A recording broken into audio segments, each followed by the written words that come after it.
Radio Claret América presenta Sediento de ti, la palabra, fuente de vida, con el sacerdote misionero claretiano Tony Díaz. Reflexiones diarias del Evangelio. Aquí iniciamos. Bienvenidos, hermanos, a nuestras reflexiones bíblicas de las lecturas del día. Hoy es martes de la novena semana del tiempo ordinario, y hoy celebramos la memoria de San Justino Mártir. San Justino Mártir, ya diremos un poco acerca de él en la sección de reflexión. La primera lectura de hoy viene del libro de Tobías, capítulo 2, versículos 9 al 14. Aquella noche, después de enterrar el cadáver, me bañé, salí al patio de mi casa y me quedé dormido junto a la pared, con la cara descubierta, pues hacía calor. Yo sabía que arriba en la pared había unos pájaros. Su estiércol caliente me cayó en los ojos y se me formaron unas manchas blancas.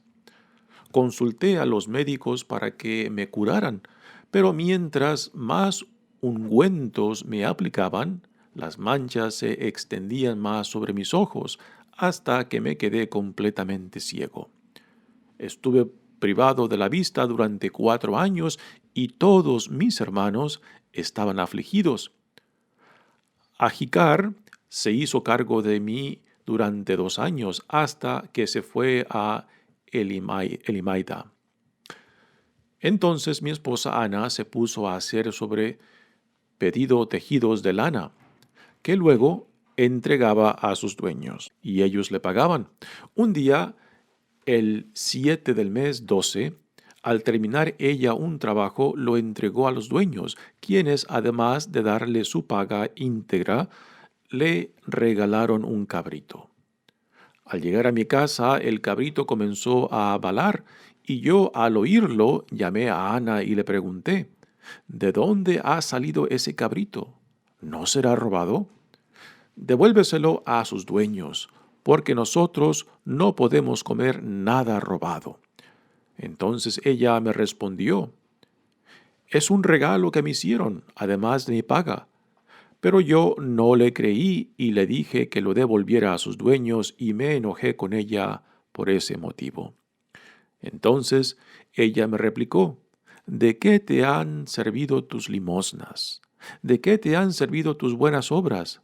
Dímelo tú, que todo lo sabes. Palabra de Dios. El salmo responsorial es el Salmo 111 y el responsorio es, el justo vive confiado en el Señor. El justo vive confiado en el Señor. Dichosos los que temen al Señor y aman de corazón sus mandamientos. Poderosos serán sus descendientes. Dios bendice a los hijos de los buenos. No temerán malas noticias, puesto que en el Señor viven confiados. Firme está y sin temor su corazón, pues vencidos verán a sus contrarios.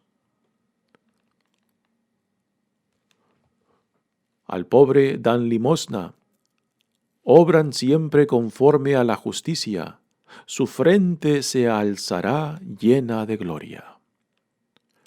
El justo vive confiado en el Señor.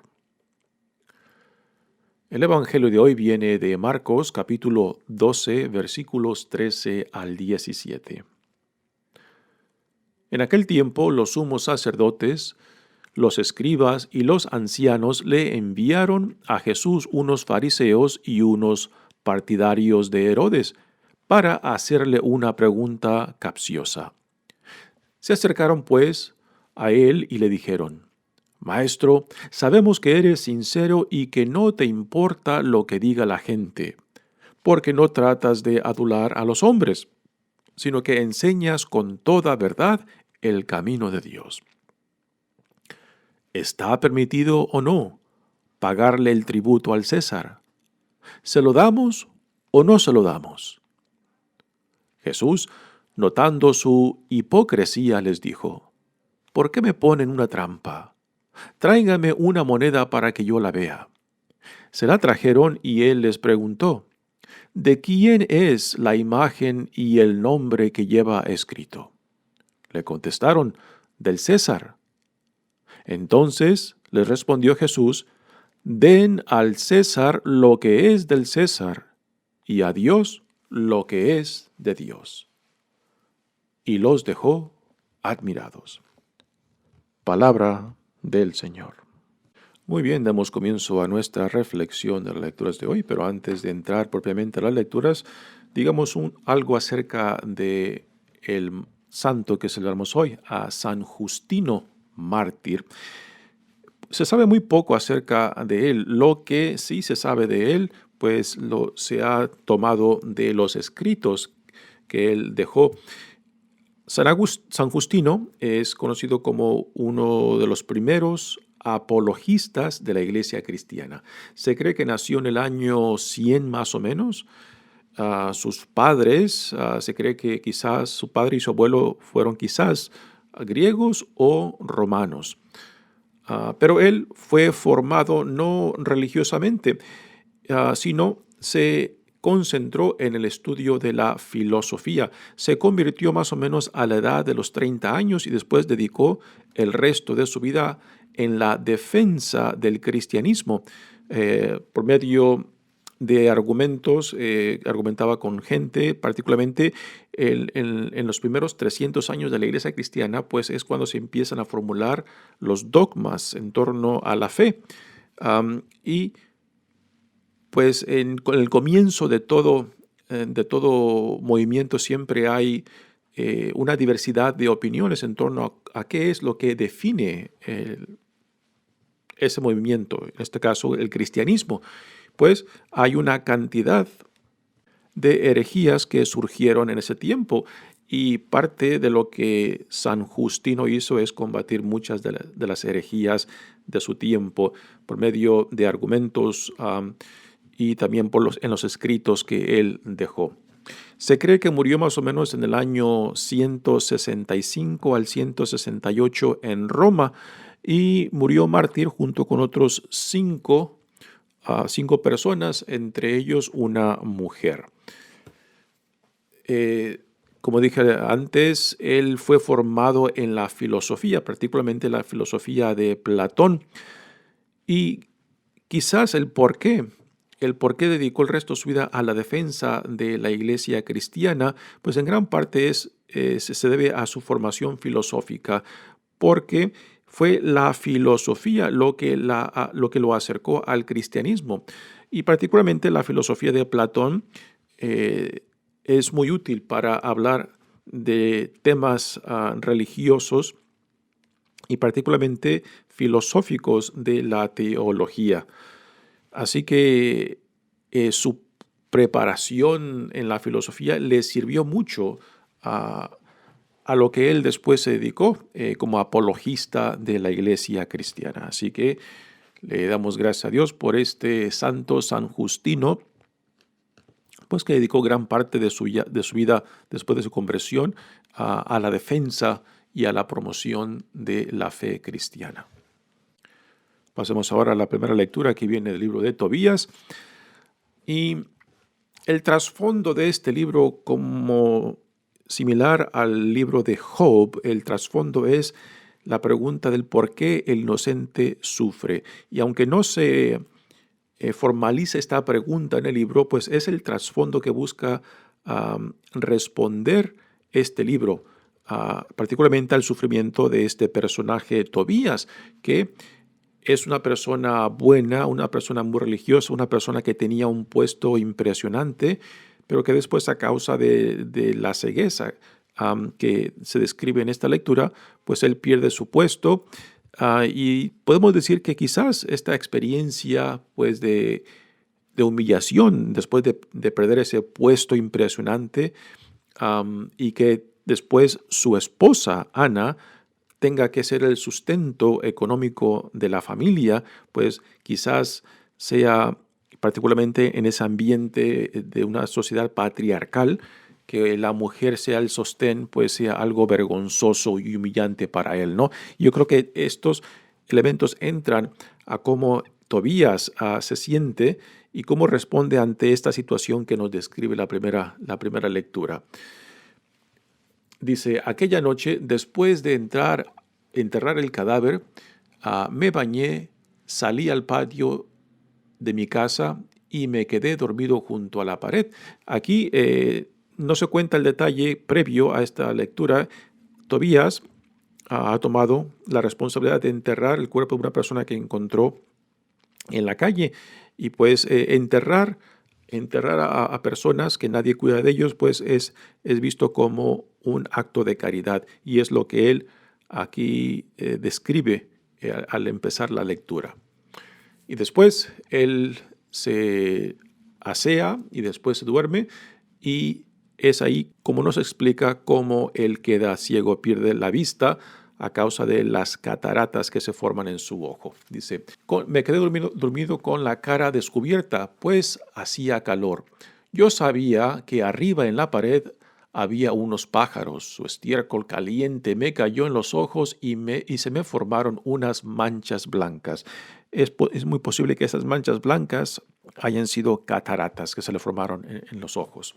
Consulté a los médicos para que me curaran, pero mientras más ungüentos me aplicaban, las manchas se extendían más sobre mis ojos hasta que me quedé completamente ciego.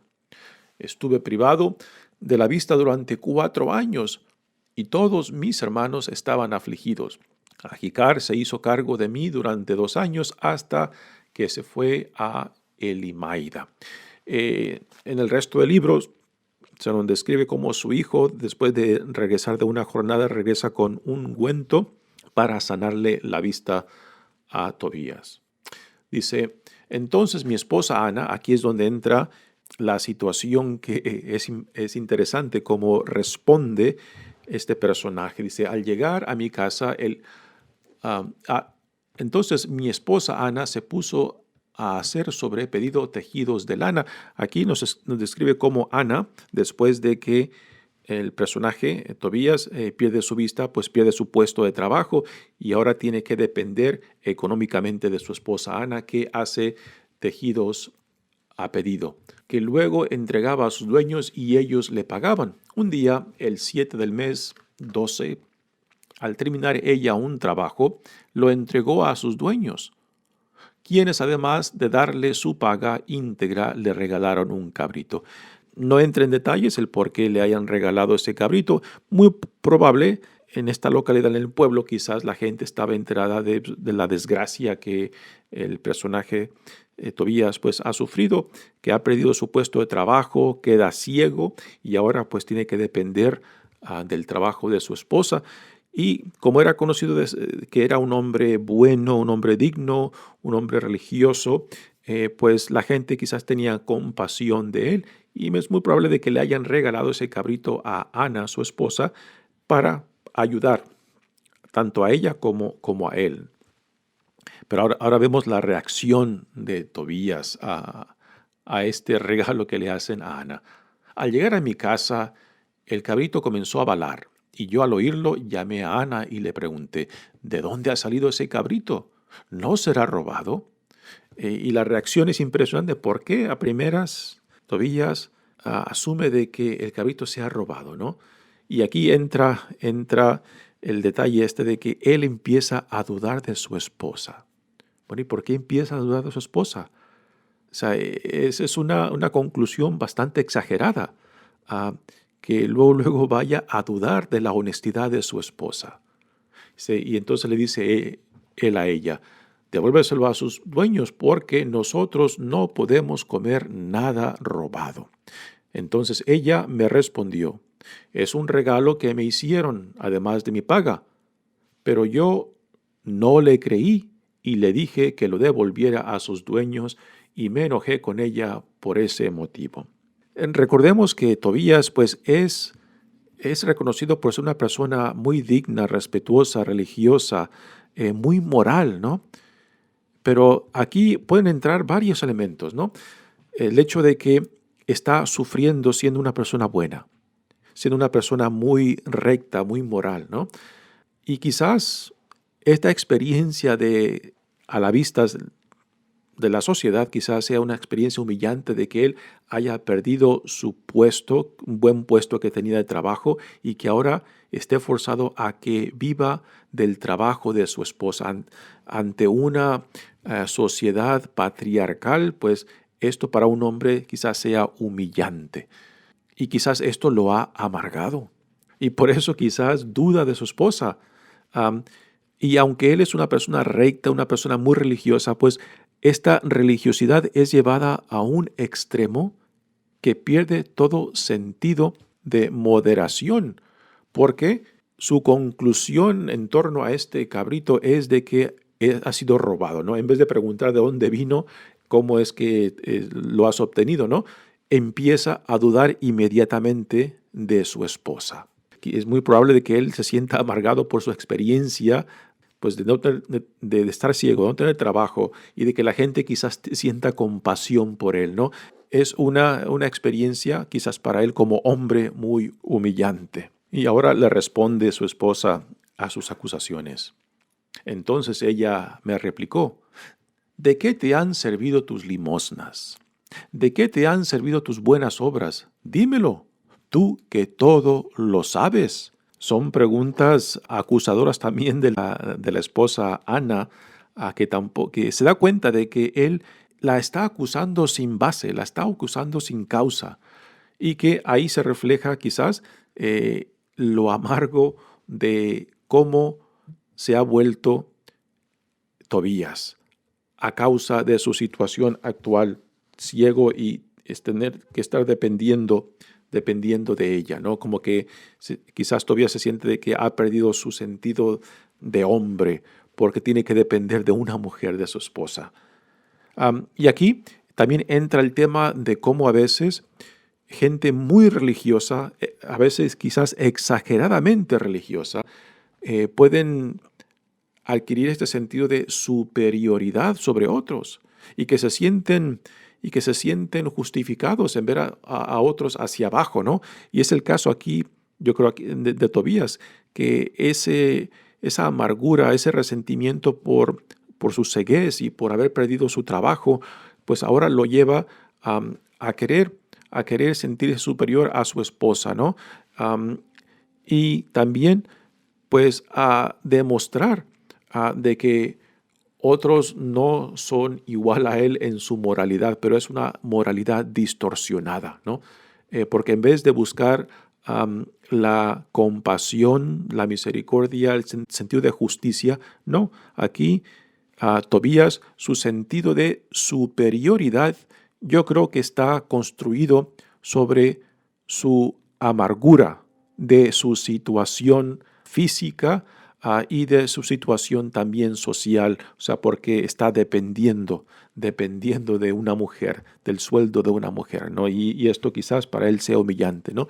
Y así que es una lectura que nos debe de dar mucho a qué pensar a nosotros, particularmente cuando nos sentimos superiores a otros moralmente o religiosamente, ¿no? Y vemos a otros pensando que mi religiosidad, a mi conocimiento, a mi moralidad me hace superior a otros. Este es uno de los temas que Jesús constantemente combate en contra de los fariseos, que se sienten mejores, superiores a otros porque tienen la reputación de ser muy religiosos, muy moralistas, muy nacionalistas, ¿no?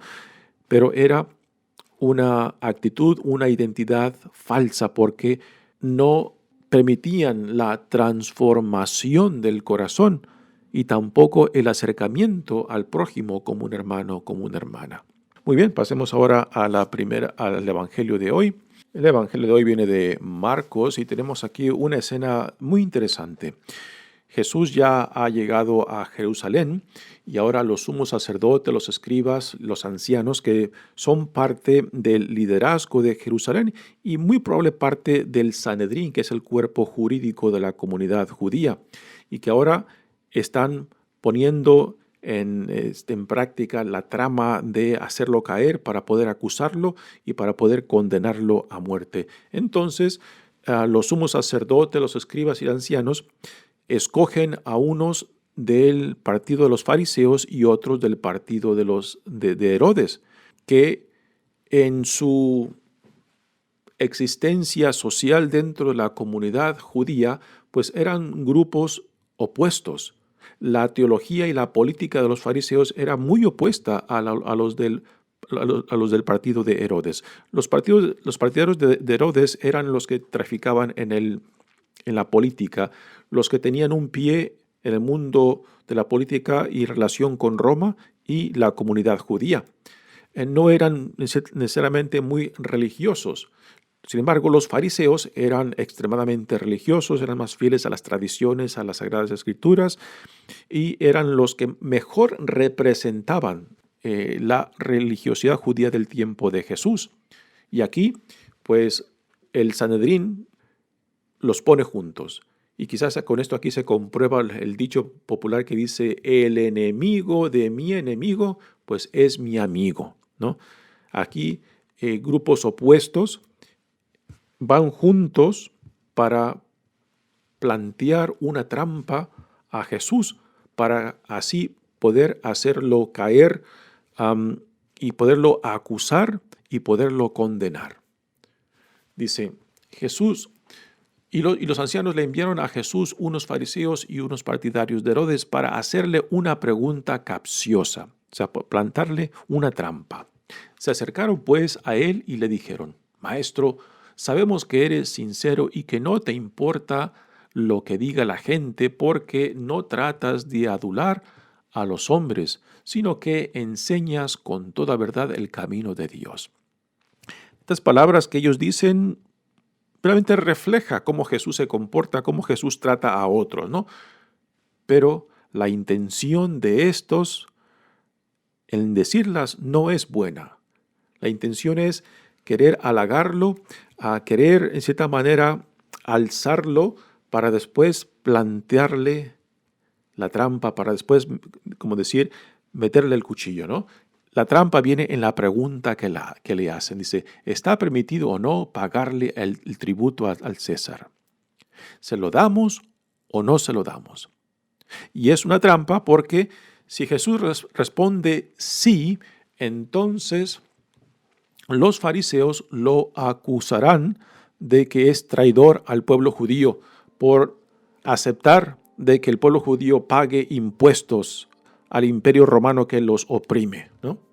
Si Jesús dice no a esta pregunta, entonces los partidarios de Herodes lo acusarán de que está proponiendo algo en contra del imperio romano y que por tanto está rechazando la autoridad de Roma y del César. Y esto también pues, es motivo y causa para condenarlo a muerte, porque puede ser visto como un revolucionario que quiere rechazar o impedir la autoridad romana sobre ellos. Así que de cualquier manera que Jesús responda sí o no, es motivo de culpabilidad y para así poder acusarlo y condenarlo, ya sea por medio del Sanedrín o por medio del poder romano. Así que Jesús, ante esta pregunta, ante esta trampa, es impresionante cómo resuelve la situación, porque se da cuenta de que esa pregunta viene con malicia. Viene con malicia porque no buscan halagarlo, no buscan reconocer quién es Él, sino simplemente buscan hacerlo caer. Dice, Jesús notando su hipocresía, les dijo, ¿por qué me ponen una trampa? Tráigame una moneda para que yo la vea. Se la trajeron y él les preguntó, ¿de quién es la imagen y el nombre que se lleva escrito? Le contestaron, del César. Y ahora viene la respuesta que los deja anonadados. Dice, entonces le respondió Jesús, den al César lo que es del César y a Dios lo que es de Dios. Y los dejó admirados. Ahora, la respuesta que Jesús da es impresionante porque en cierta manera lo dice todo y no dice nada. Lo dice todo cuando dice, den al César lo que es del César y a Dios lo que es de Dios. Pero tampoco dice nada porque no nos dice, ¿y qué es lo que le pertenece al César? ¿Y qué es lo que le pertenece a Dios? ¿No? Pero es una respuesta que Jesús evita con esa respuesta evita dar una respuesta de sí o no, que era la intención de ellos. Y con esta respuesta Jesús se sale de esa trampa y los deja, en cierta manera, con la boca abierta, porque por una parte pueden intuir lo que significa darle al César lo que es de César y lo que es a Dios, dárselo a él, pero no entra en detalles de cuál es el contenido de esa parte que le toca al César y esa parte que le toca a Dios. Y este es un tema pues que en la historia aún sigue teniendo muchos conflictos. ¿Qué es lo que verdaderamente le pertenece al César, o sea, al gobierno, y qué es lo que le pertenece a Dios? Como cristianos tenemos que vivir dentro de la sociedad bajo gobiernos, ¿no? Y cuando se vive en paz y en armonía con el gobierno o en la sociedad, pues no hay ningún problema quizás con esta respuesta a qué es lo que le pertenece al César y qué es lo que le pertenece a Dios.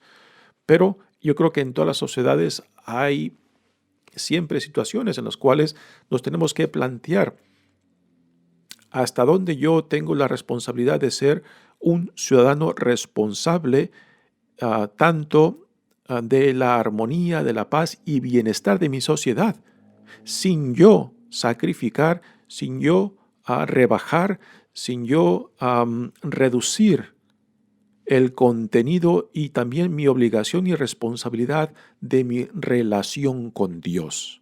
Yo creo que en diferentes épocas de la historia de la iglesia, pues han surgido diferentes respuestas. Aún hoy en día, aquí en Estados Unidos, que la respuesta a qué es lo que le pertenece al César, qué es lo que le pertenece a la sociedad y al gobierno y cuál es mi responsabilidad a Dios, aún sigue siendo una pregunta, pues depende en cómo uno se identifique políticamente, pues la respuesta va a ser diferente, ¿no? Pero las exigencias que nuestra fe nos da, nuestra relación con Dios nos da, siempre nos forza a ir definiendo cada vez más claramente qué es cuál es mi responsabilidad ante Dios, ante la comunidad de fe, y cuál es mi responsabilidad ante la sociedad como un ciudadano digno y responsable. Así que esta respuesta de Jesús, nuevamente, es una respuesta muy sabia, en la cual lo dice todo y tampoco nos dice nada, el cual, al no decirnos nada, pues también deja abierta la pregunta para que en cada época, en cada generación, en cada momento histórico, nosotros vayamos discerniendo cómo respondemos ante las necesidades y obligaciones sociales y cómo respondemos a nuestra obligación y llamado como cristianos, como hijos e hijas amados de Dios, como ciudadanos del reino. Vivimos con un pie en el mundo, en este mundo, y con otro pie en el mundo del reino de Dios. Así que a veces nos puede esto poner en situaciones críticas y difíciles en los cuales tenemos que ser verdaderos y honestos y transparentes en lo que profesamos sin hacer a un lado nuestra responsabilidad a la sociedad y obligación, porque también somos responsables del bienestar, de la paz, de la armonía de la sociedad de la cual somos parte, ¿no? Yo creo que en cada generación, en cada momento históricos, esta pregunta pues nos ha exigido respuestas diferentes. A veces cuando pensamos o cuando confundimos de que nuestra sociedad o nuestra nación se puede definir que es cristiana, de que esta pregunta pues no es conflictiva, pero es quizás cuando más problemática es la respuesta a esta pregunta, porque cuando identificamos muy cercamente el reino de Dios con nuestro país, con nuestra sociedad que se profesa ser cristiana, es cuando más peligra nuestra fe. Porque fácilmente la política se va entremetiendo tanto entre nuestra fe que a últimas ya no distinguimos No distinguimos entre lo que le pertenece a Dios y lo que le pertenece al César, al Estado, ¿no? Yo creo que siempre se corre ese riesgo de no permitir de que nuestra política, de que nuestro nacionalismo interprete nuestra fe, lo cual yo creo que lo más correcto es de que nuestra fe, nuestra relación con Dios interprete el cómo yo me expreso, me manifiesto y vivo en relación dentro de la sociedad, dentro de la nación de la cual yo soy parte. Son dos propuestas muy diferentes. Yo creo que a veces confundimos o mezclamos una o la otra y esto nos impide ver claramente la respuesta a esta pregunta: ¿qué es lo que le pertenece al César y qué es lo que le pertenece a Dios? Y es una pregunta que constantemente nos tenemos que hacer para ser más transparentes y más honestos tanto con nuestro Dios como con nuestra nación y sociedad. Mi nombre es Padre Tony Díaz, misionero claretiano. Que Dios los bendiga. Radio Claret América presentó Sediento de ti, la palabra. Fuente de vida. Sus comentarios son importantes. Contáctenos en radioclaretamerica@gmail.com.